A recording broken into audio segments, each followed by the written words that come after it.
January 12, 1945, Camp Shelby, Mississippi.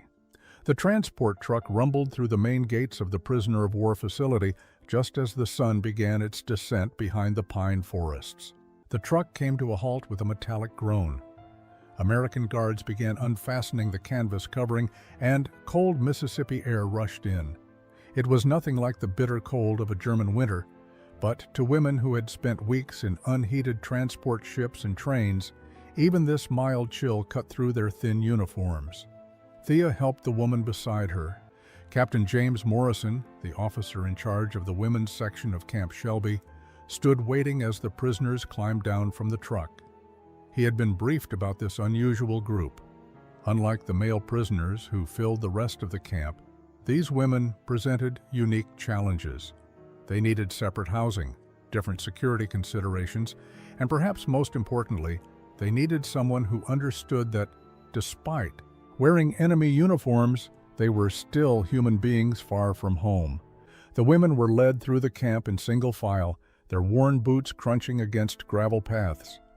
Thea kept her eyes forward, but her peripheral vision caught details that contradicted everything she had been told about American prison camps. The barracks looked sturdy and well-maintained. Guards walked past without the menacing aggression she had expected.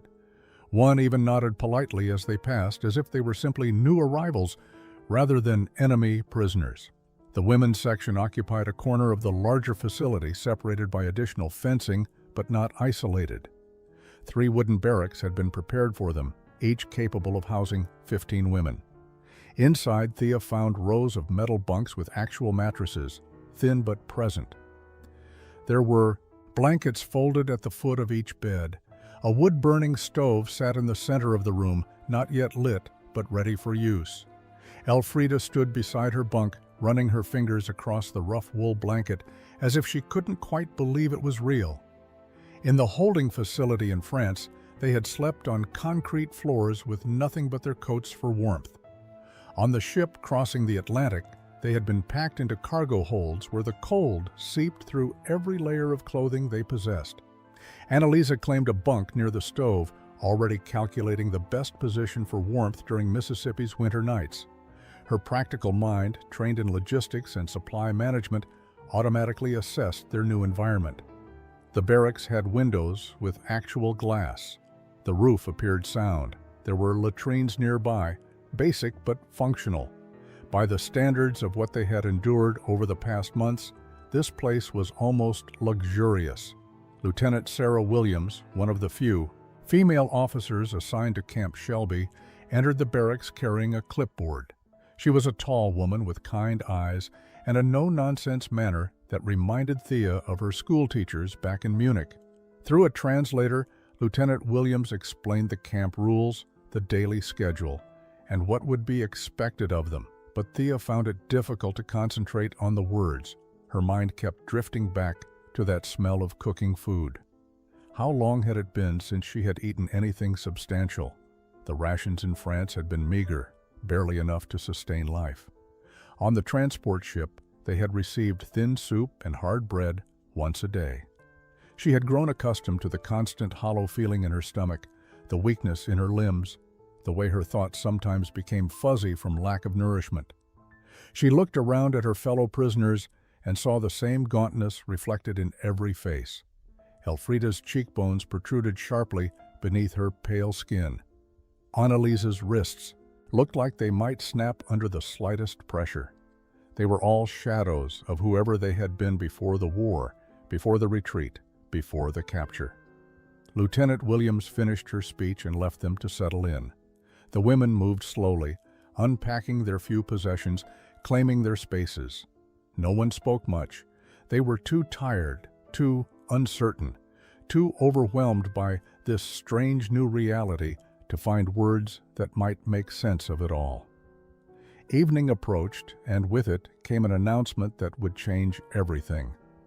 A guard appeared at the barracks door, gesturing for the women to follow. Dinner was ready in the mess hall. The women exchanged uncertain glances. They had expected to receive rations in their barracks, perhaps cold food passed through a window, the way prisoners were supposed to be fed. Instead, they were led to a large dining facility that served the entire women's section of the camp. Inside, long wooden tables had been set with metal trays and utensils. The room was warm, heated by large stoves at either end, and that smell, that incredible smell that Thea had noticed upon arrival, now filled the air so completely that she felt dizzy with hunger. Sergeant William Chen, who managed the kitchen staff, stood near the serving line. He was a second-generation Chinese-American who had grown up in his family's restaurant in San Francisco. He understood food not just as sustenance, but as communication, as comfort, as a way of showing care when words might fail. When he had learned that German women prisoners would be arriving, he had made a decision. He would feed them the way he would want someone to feed his own sisters if they were lost and far from home. The women lined up hesitantly, unsure of the protocol. Should they stand at attention? Should they wait for orders?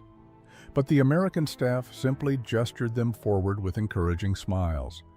One by one, they moved through the serving line, holding out their metal trays, while kitchen workers ladled food onto them.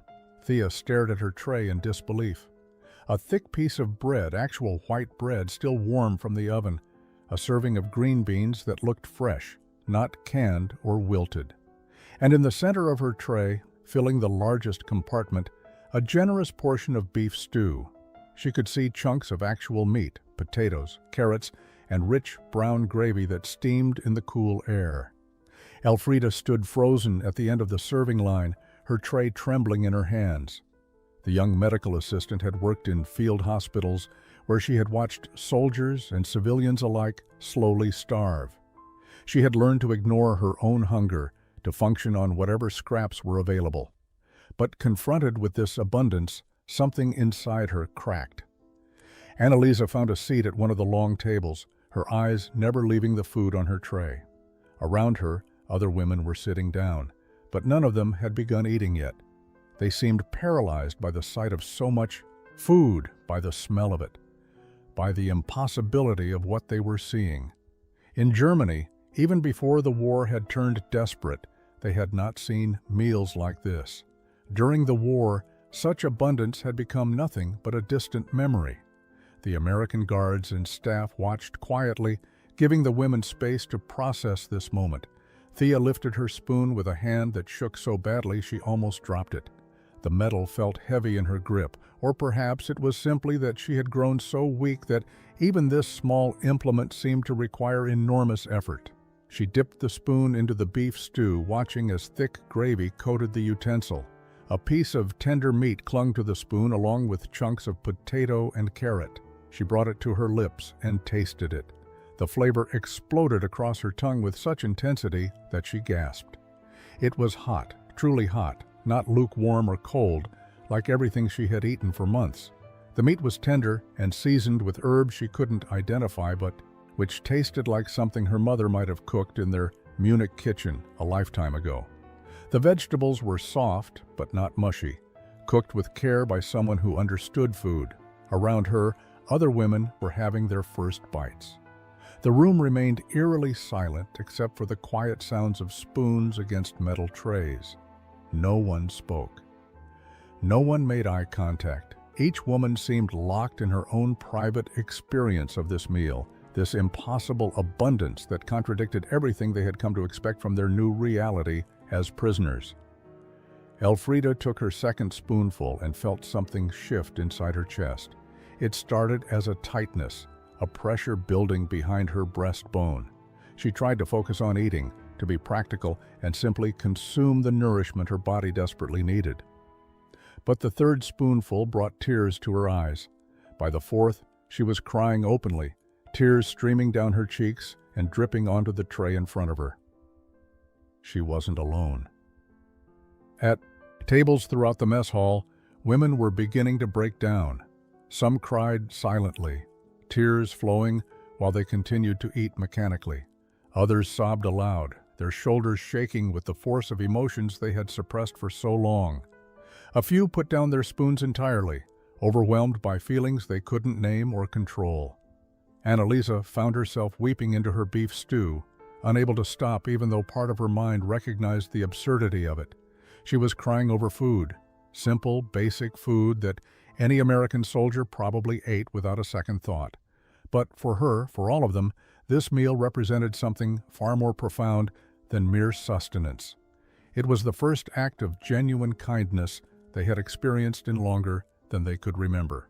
It was proof that they were still seen as human beings deserving of care rather than simply as enemies deserving of punishment. It was the taste of normalcy, of civilization, of a world where people cooked food with attention and served it with something approaching compassion. Captain Morrison stood at the edge of the mess hall, watching this unprecedented scene unfold. He had overseen the arrival of hundreds of prisoners during his time at Camp Shelby, but he had never witnessed anything like this.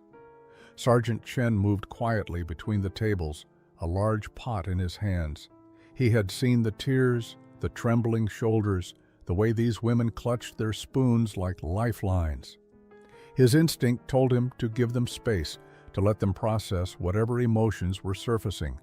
But his training in hospitality, learned in his family's restaurant, told him something else.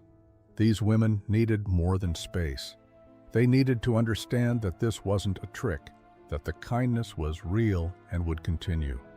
He stopped beside Thea's table and gestured to her nearly empty bowl. She looked up at him with red-rimmed eyes, not understanding his intention. He pointed to the pot he carried, then to her bowl, his meaning clear: more. There was more if she wanted it. Thea stared at him in disbelief. In every prison facility she had passed through, there had been exactly one portion per person. No seconds, no extras. Food was measured, rationed, controlled. The idea that she could have more, that there was enough to spare, seemed impossible. She glanced around nervously, wondering if this was some kind of test, a way to identify the greedy or the weak.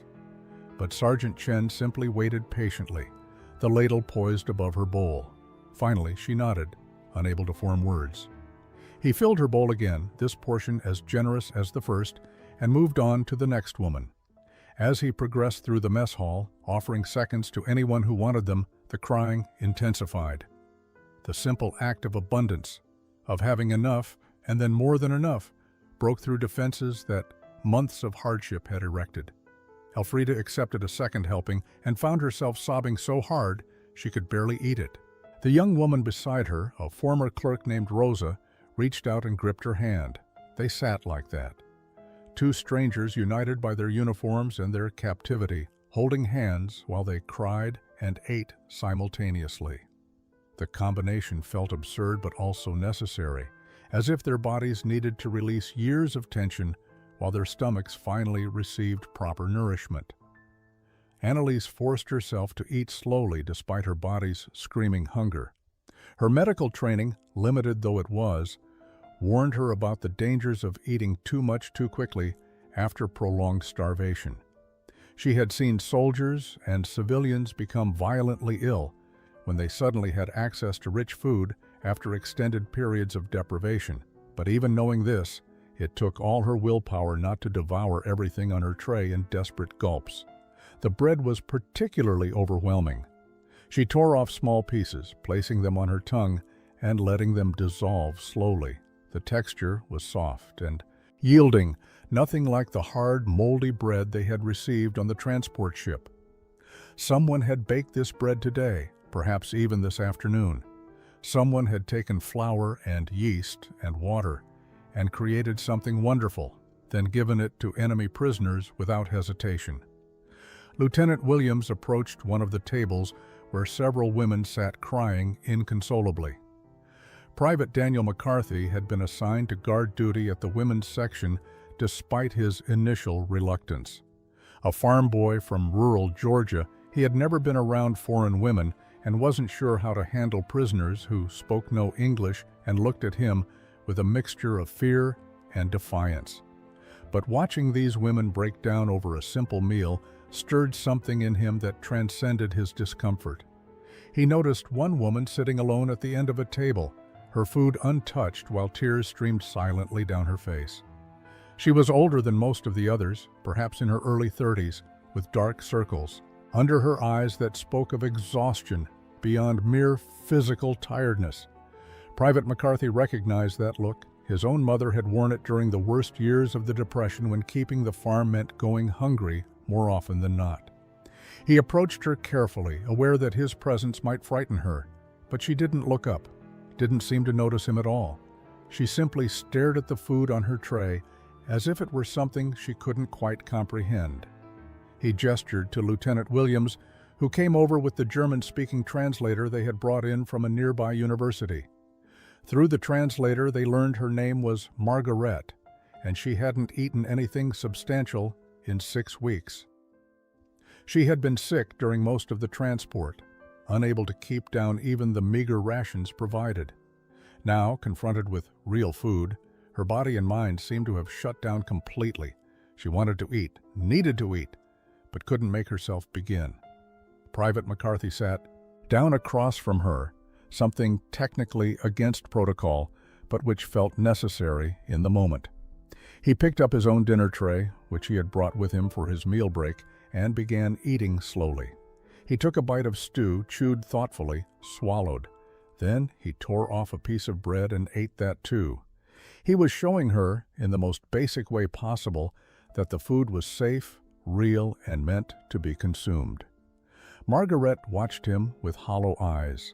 Slowly, tentatively, she picked up her own spoon. Her hand shook so violently that gravy sloshed over the side of her bowl. Private McCarthy continued eating his own meal, not watching her directly, but maintaining a calm, reassuring presence. After several long moments, she brought the spoon to her lips and took her first bite. The transformation was immediate.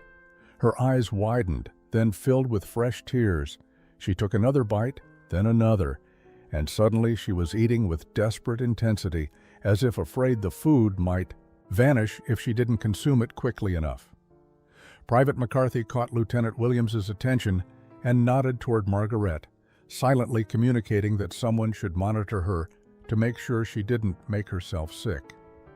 Around the mess hall, similar scenes were unfolding.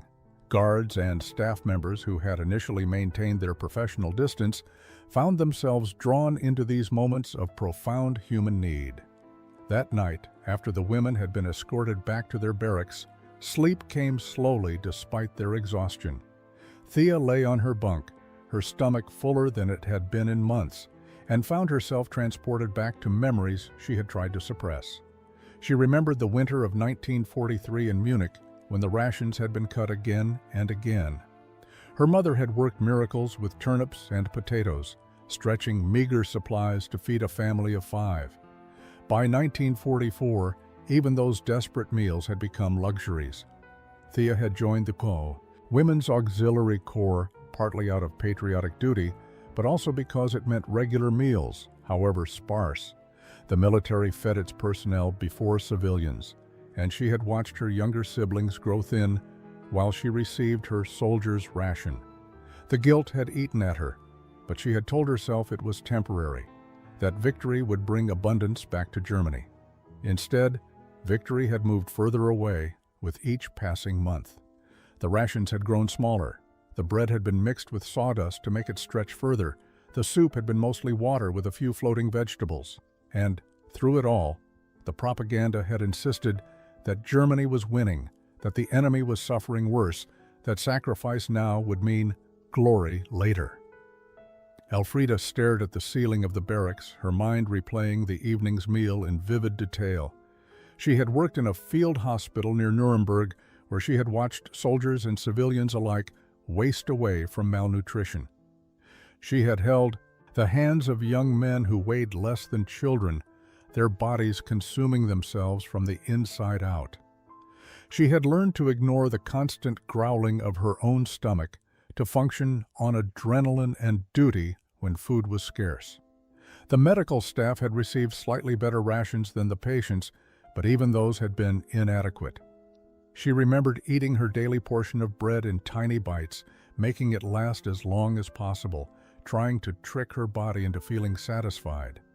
She remembered the taste of ersatz coffee made from roasted acorns, the bitterness of it, and how they had all pretended it was real coffee because the alternative was admitting how far they had fallen. The beef stew tonight had tasted like something from before the war, from a time when food was simply food rather than a precious commodity to be hoarded and rationed. The abundance of it, the flavor, the warmth, had broken through her carefully constructed defenses. She had been trained to be strong, to be stoic, to serve without complaint. But that meal had reminded her that she was still human, still capable of being overwhelmed by simple kindness. Annalisa sat on her bunk, writing in a small notebook she had managed to keep throughout her capture. She had been keeping records, documenting everything she witnessed and experienced. As a supply coordinator, she understood the importance of accurate accounting, of tracking resources and outcomes. But tonight, her careful record-keeping dissolved into something more personal, more emotional. She wrote about the stew, describing it in detail she usually reserved for inventory lists. She wrote about the tears, both her own and those of her fellow prisoners. Morning came with the clang of a bell at 6 o'clock. The women rose slowly, their bodies stiff from months of poor nutrition and inadequate rest. But something had changed overnight. As they dressed and prepared for their first full day at Camp Shelby, conversations began to emerge. Quiet at first, hesitant, but present in a way they hadn't been during the journey to Mississippi. Thea found herself talking with a woman she had barely noticed the day before. Her name was Clara, a former nurse from Stuttgart who had worked alongside Annalisa in military hospitals. They spoke in German about the previous night's meal, about how strange it had felt to eat until they were genuinely full, about the guilt that accompanied such abundance when they knew people back home were starving. Breakfast proved to be another revelation. The women were led back to the mess hall where hot coffee awaited them. Real coffee, not the acorn substitute they had grown accustomed to.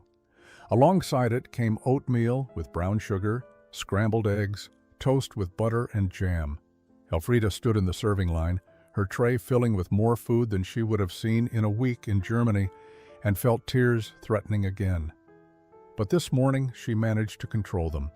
The shock of abundance was still present, but no longer quite so overwhelming.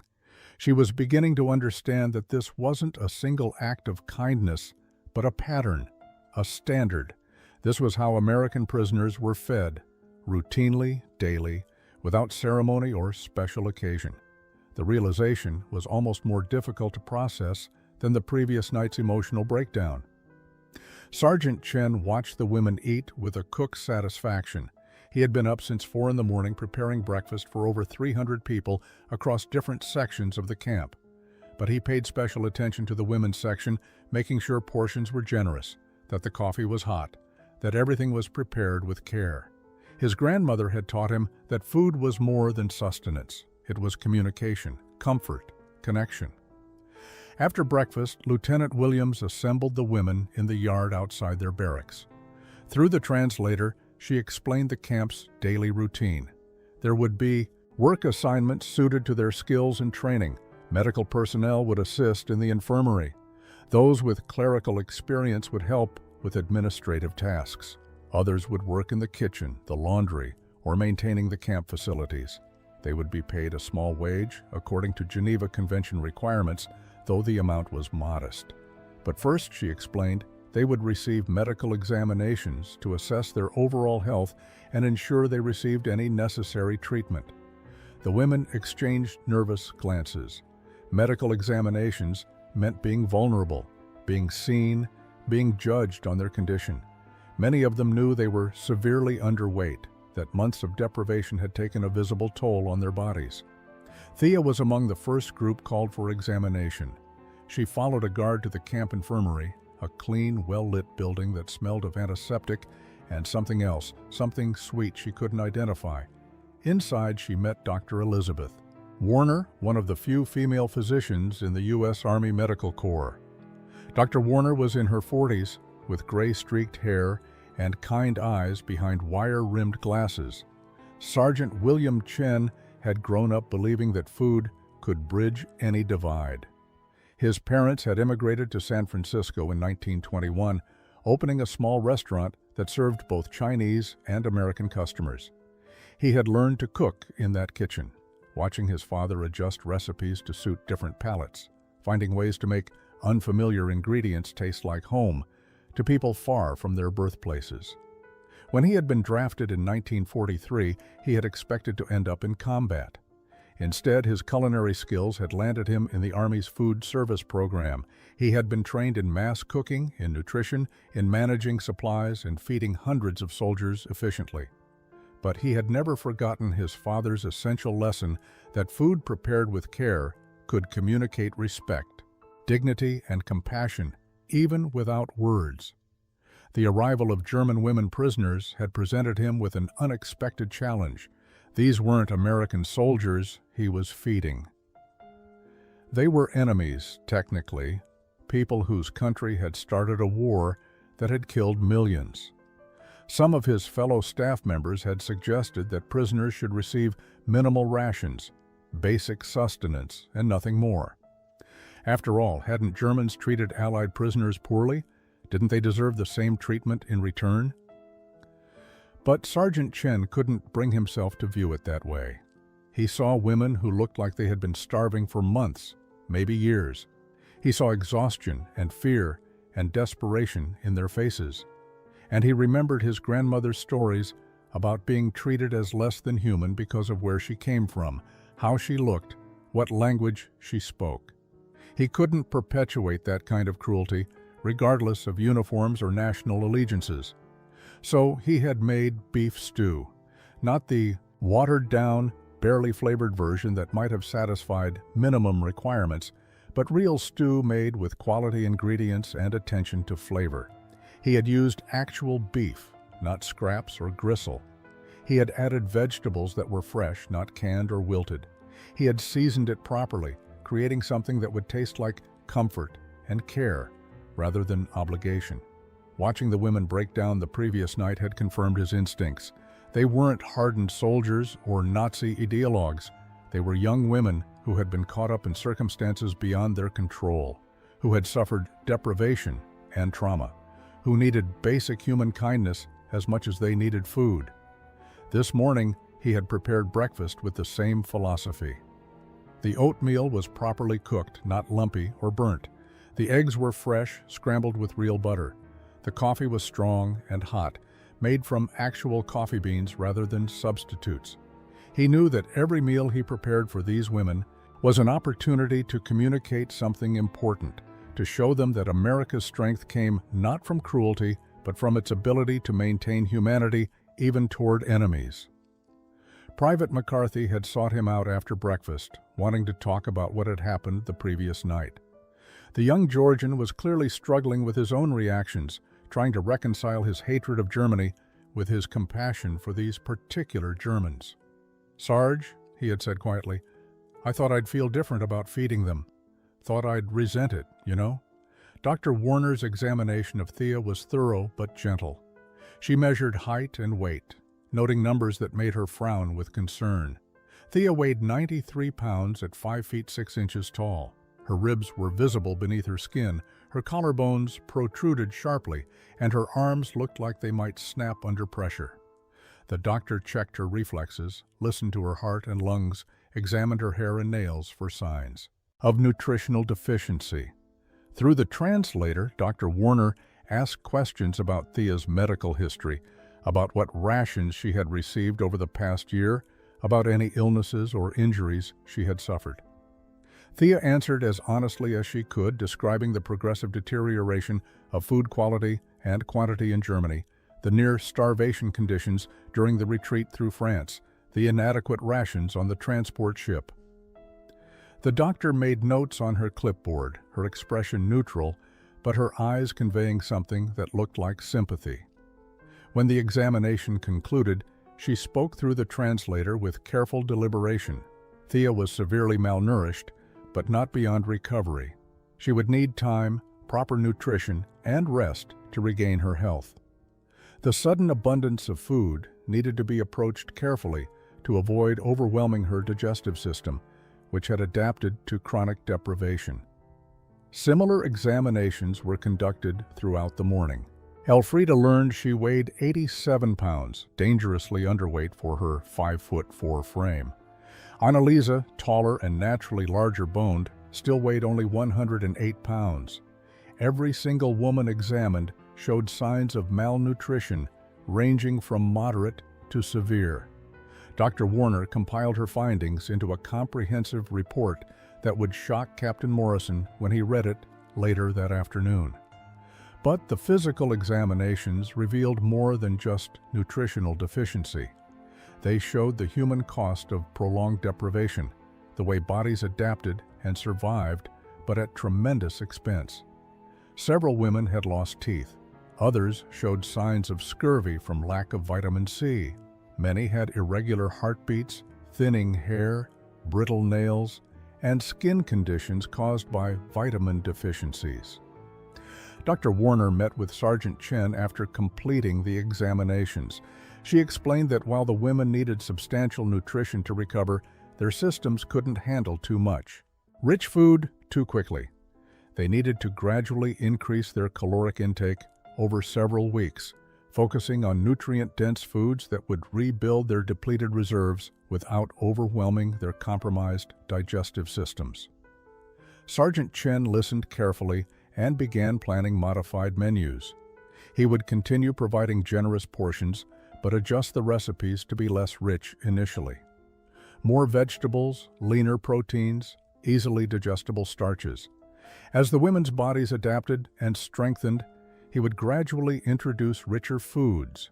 It was a delicate balance between providing adequate nutrition and avoiding digestive distress. That afternoon, work assignments began. Thea was assigned to administrative duties, helping process paperwork and organize files. Her education and her rapidly improving English made her valuable for tasks requiring literacy and attention to detail. Elfrida was sent to the infirmary to assist Dr. Warner and the nursing staff. Her medical training, though limited, was more than most people possessed, and her gentle manner with patients was immediately apparent. Annalise found herself working in the supply department, exactly where her experience and skills were most applicable.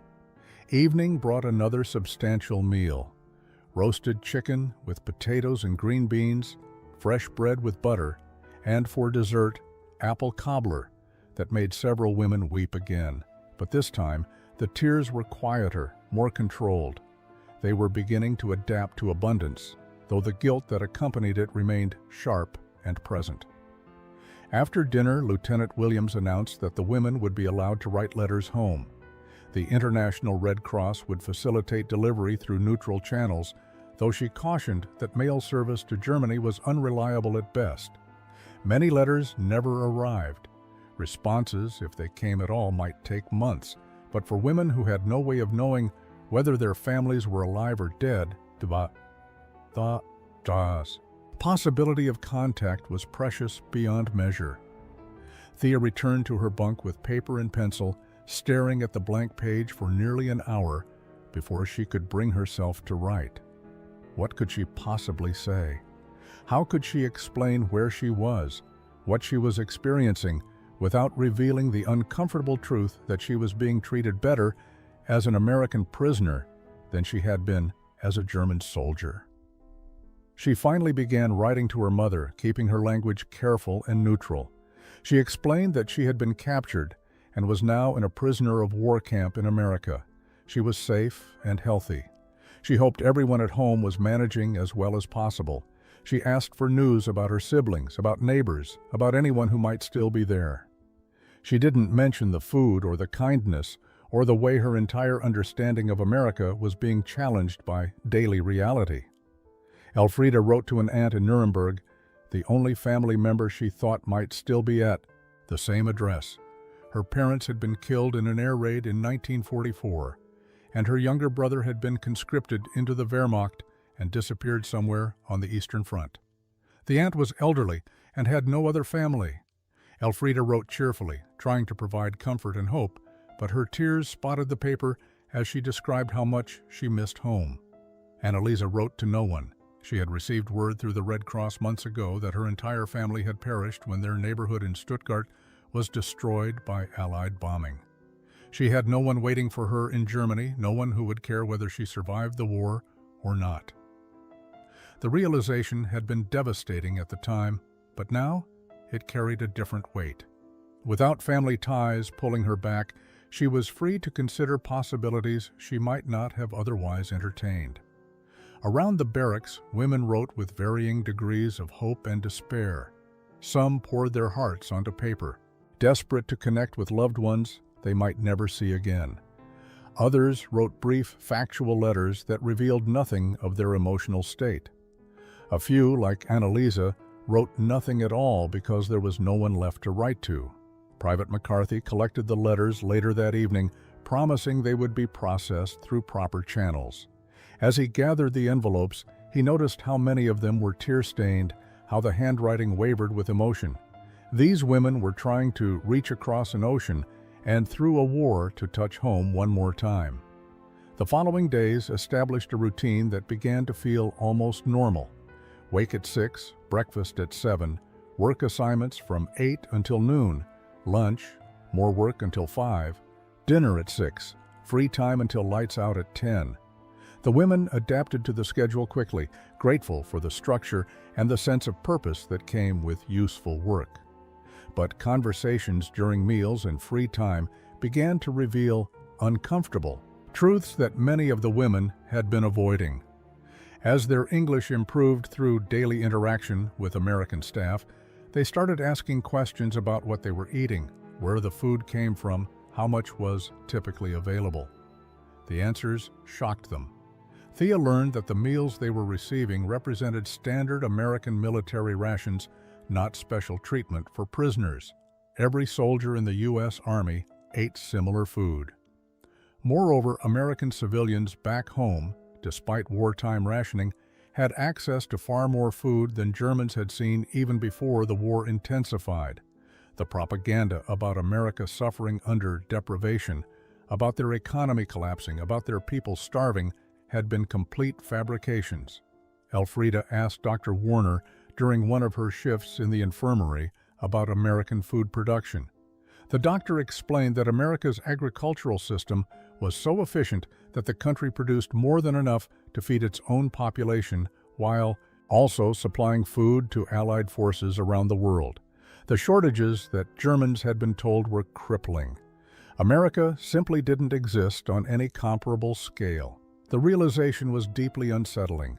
These women had endured years of increasing hunger, had watched their families and neighbors grow gaunt and desperate, had been told that everyone was suffering equally, that the enemy was suffering more.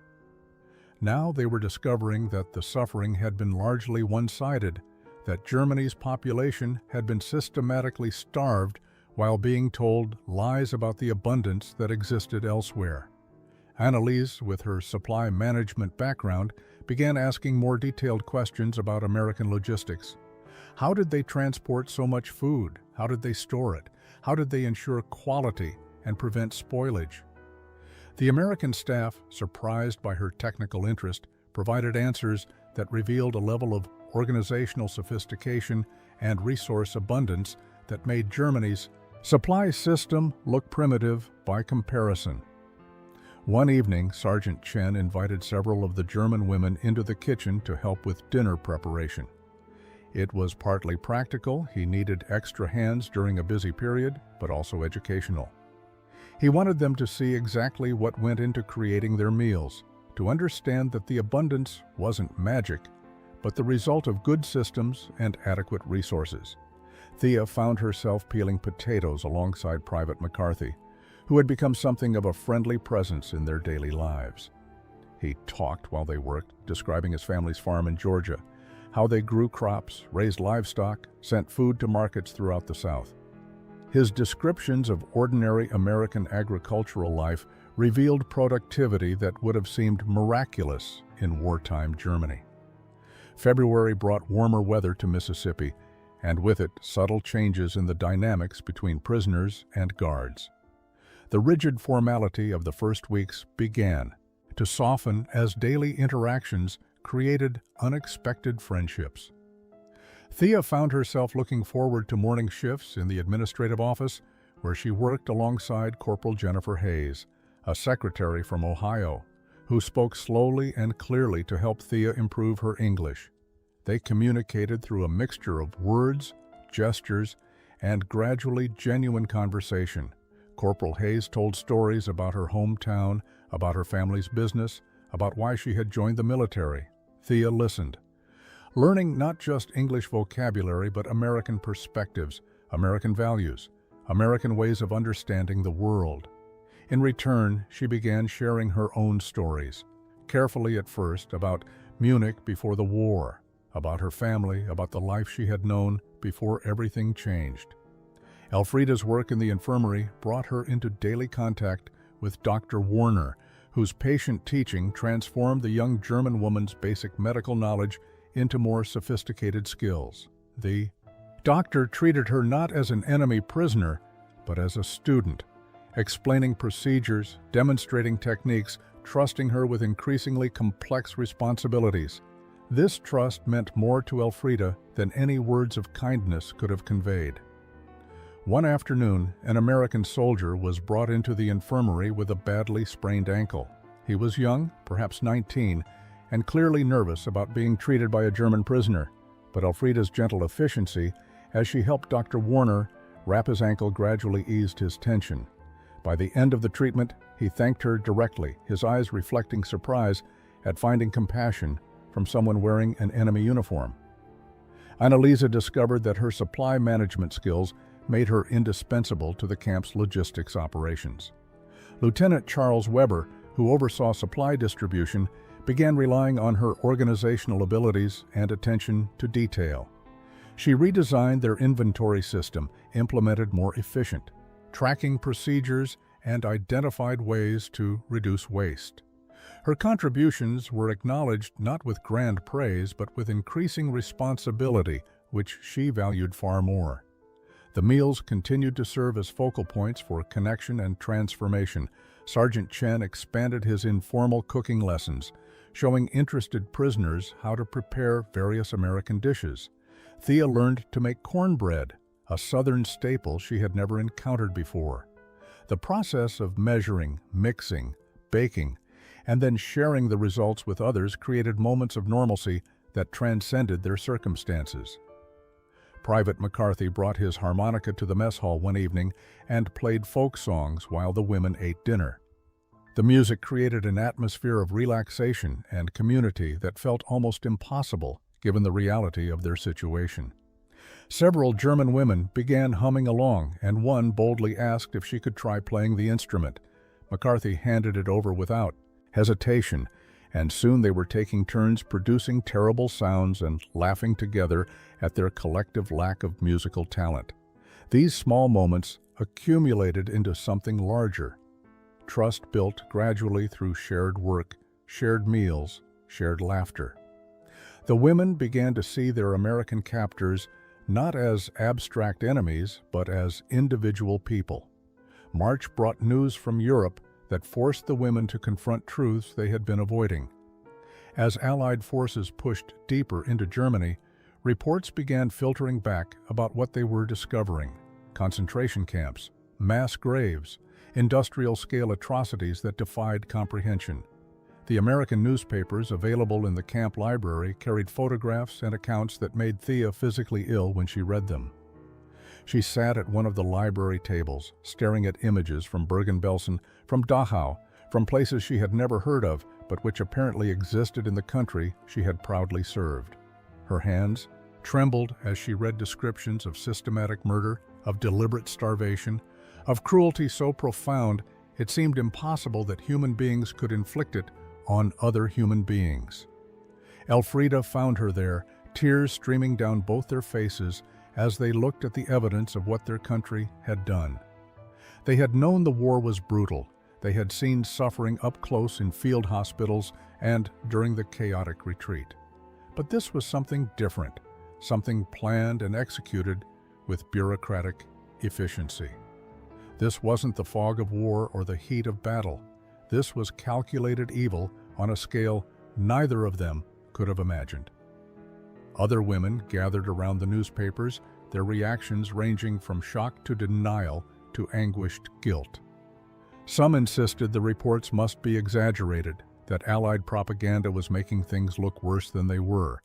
But the photographs didn't lie. The testimony of American soldiers who had liberated the camps didn't lie. The evidence was overwhelming and undeniable. The realization that Germany's supply networks she had been part of, had been used for this purpose, made her physically sick. That evening, Captain Morrison called a special assembly. Through translators, he addressed the German women directly, acknowledging that they had likely seen the news reports from Europe. He spoke carefully, aware that this was a delicate moment that could either destroy the fragile trust they had been building or potentially strengthen it through honest confrontation with difficult truths. He told them that he didn't hold them personally responsible for crimes they hadn't committed and likely hadn't known about. But he also said that ignorance didn't erase the reality of what had been done in their country's name. The women would need to wrestle with what this meant for their identities, their beliefs, their understanding of who they had been and who they wanted to become. His words were firm but not cruel, honest but not vindictive. Having confronted the worst truths about their country, they began to embrace more fully the possibility of transformation that their American captivity offered. The contrast between the cruelty revealed in those newspaper reports and the kindness they experienced daily at Camp Shelby became impossible to ignore. Thea noticed the change in herself first.